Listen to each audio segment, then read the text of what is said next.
حدثنا علي بن عياش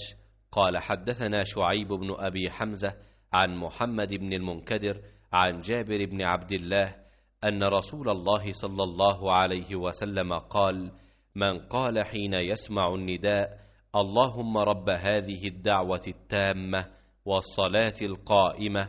آت محمدا الوسيلة والفضيلة وابعثه مقاما محمودا الذي وعدته، حل له شفاعتي يوم القيامة۔ محمد بن منकदिर ने जाबिर बिन अब्दुल्लाह से रिवायत किया है कि रसूल अल्लाह सल्लल्लाहु अलैहि वसल्लम ने फरमाया